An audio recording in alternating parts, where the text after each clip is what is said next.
infant lesson for February. Where did January go? I can't find it. I don't know where it went. Sorry about that. Just means I'll have some this summer to make up for it. Okay. This is my baby. I'm going to do a bounce with her. This one's kind of fun. It's mostly on the beat, but then every once it has a micro beat, what we call a small beat involved. So just kind of watch. From Whippleton to Wobbleton is 15 miles. From Wobbleton to Whippleton is 15 miles. From Wibbleton to Wobbleton, from Wobbleton to Wibbleton, from Wibbleton to Wobbleton is 15 miles. So you're mainly just doing that like big beat, which we call the macro beat. And then on the 15 miles, you're always going to do those micro beats, those small beats. 15 miles. I'll do it one more time. Wibbleton is the first one and Wobbleton is the second one. And if it twists your tongue, it's okay. The baby's not going to care. It's all good. From Wibbleton to Wobbleton is 15 miles. From Wobbleton to Wibbleton is 15 miles. From Wibbleton to Wobbleton, from Wobbleton to Wibbleton, from Wibbleton to Wobbleton is 15 miles.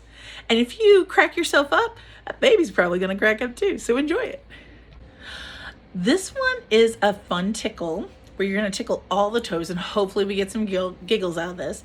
It was originally called Laughing Baby Susan.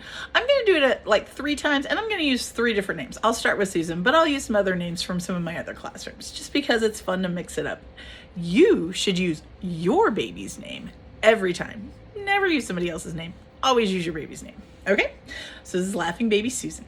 Laughing Baby Susan knows how to wiggle all her toes. Toes she jiggles while she giggles as she wiggles all her toes.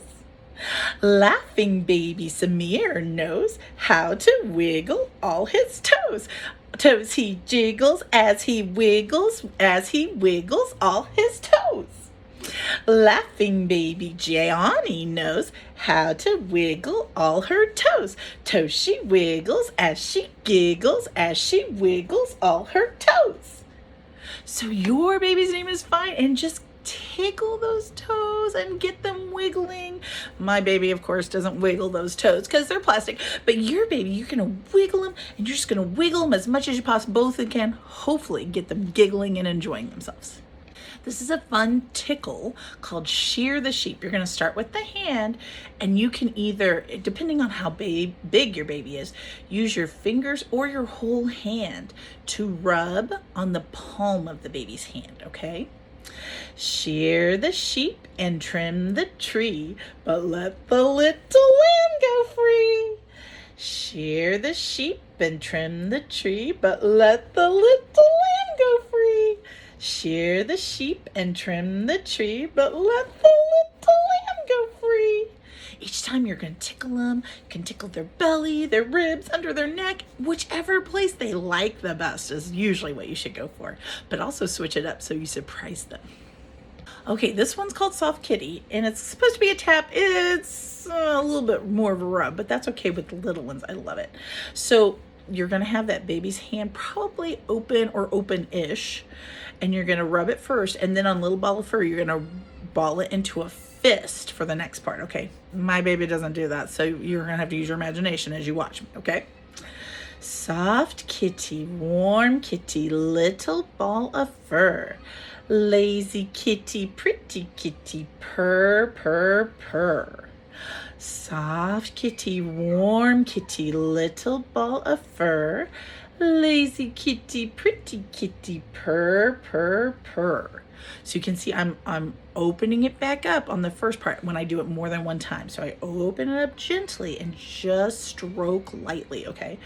Soft kitty, warm kitty, little ball of fur. Lazy kitty, pretty kitty, purr, purr, purr. Good job. So this is a simple song, and when you're doing this with infants, it's just to sing.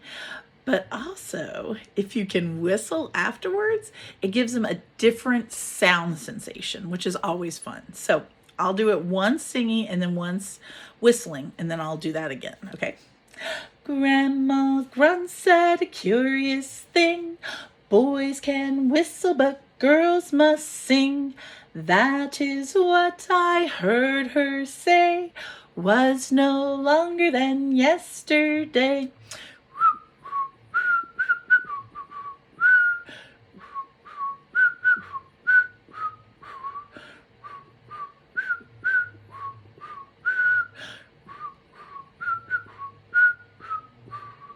Grandma grunts at a curious thing.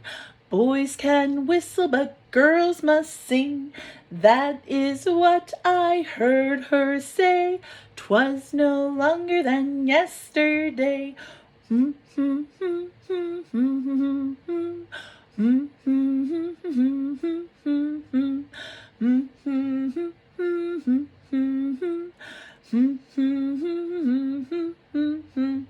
So if you struggle to whistle, or for some reason your whistle's just off that day, you can hum. You can hoo, hoo, hoo, hoo, hoo, hoo, hoo, hoo. There's lots of ways you can change the sound of your singing to like get your baby like interested and involved. Hoo, woo. You can make it all sorts of sounds. Enjoy it. Enjoy what sounds your baby likes. Experiment with sounds. They really like that. And then, you know what? They're going to start making those sounds too, especially if you don't use words all the time and you start hooting or whoo. They're going to try and do that too. And that is really fun when they start echoing you. Give it a try. All right, for our movement with baby to recorded music, I've got Kim and Reggie Harris singing Follow the Drinking Gourd.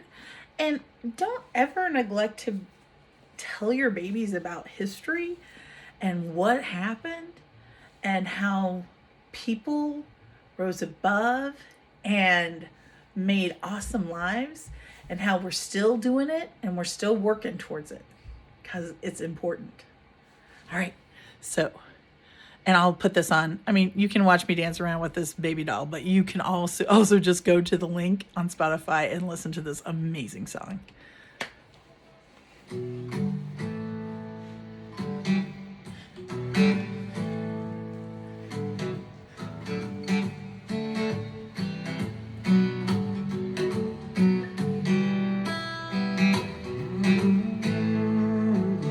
On those long notes, stretch it out. Make sure the baby's feeling that movement. Follow the drinking gourd. Follow the drinking gourd. For the old man is waiting for to carry you to freedom. Follow the drinking gourd. Follow the drinking gourd. Follow the drinking gourd. The old man is waiting for to carry you to freedom. Follow the drinking gourd. When the sun comes back and the first quail calls, follow the drinking gourd. For the old man is waiting for to carry you to freedom. Follow the drinking gourd. Follow the drinking gourd. Follow the drinking gourd. The old man is waiting for to carry you to freedom. Follow the drinking gourd. The riverbank would make a mighty good road. Dead trees will show you the way. Left foot, peg foot, traveling on. Follow the drinking gourd. Follow the drinking gourd. Follow the drinking gourd. For the old man is waiting for to carry you. So if you want, get some different motions in there so they're feeling it. The river is between two hills. Follow the drinking gourd. There's another river on the other side. Follow the drinking gourd.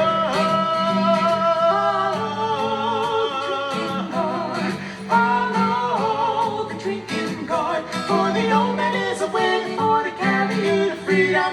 Follow the drinking gourd. Follow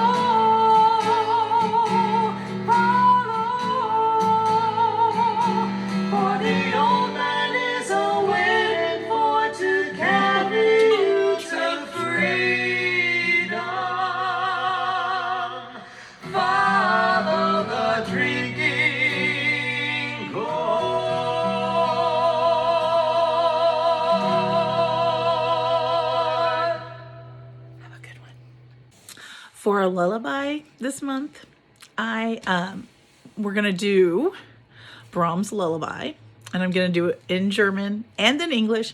And then at the end, if you're interested, I'll put in the German pronunciation to help you out. If you're not interested in it, you're welcome to sing in English only. It's totally fine.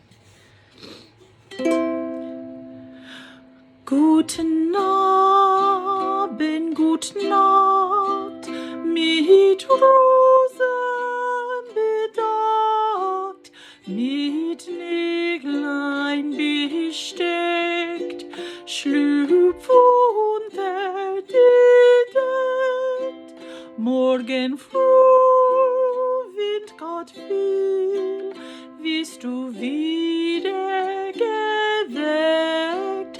Morgen früh, wenn Gott will, wirst du wieder geweckt.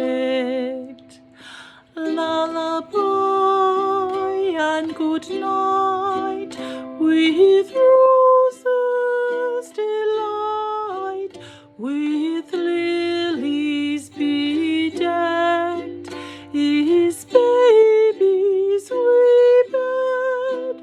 Lay thee down now and rest, may thy slumber be blessed. Lay thee down now and rest, may thy slumber be blessed. Remember, I'm singing these to you so you can learn them to sing to your own children. Don't just use me. Man, that's not fun. Okay, so if you're interested in the German pronunciation, I put the German on the Google sheet for you to, the Google Doc for you to look at the words. But this is how it says. I'm pretty good with German, but if it's a little bit off, if you're a German speaker and you're like, it's a little bit off, please email me. I'd love to hear about it, and then I'll fix it for you. Guten Abend, gut Nacht, mit Rosen bedacht, mit Näglein besteckt, schlüpf unter, let me try that one again, schlüpf unter die Deck. Morgen früh, wenn Gott will, wirst du wieder geweckt. Morgen früh, wenn Gott will, wirst du wieder geweckt. And if you're like, why are you saying the W's like a V? Because that's what they do in German. And some of those with the umlauts, the two dots above, it makes the sound like two vowels at once. So like for früh, you're saying E on the inside and U on the outside at the same time, which is pretty tricky. So if you say früh, it won't matter. Unless you're trying to impress somebody who's German, it won't matter at all.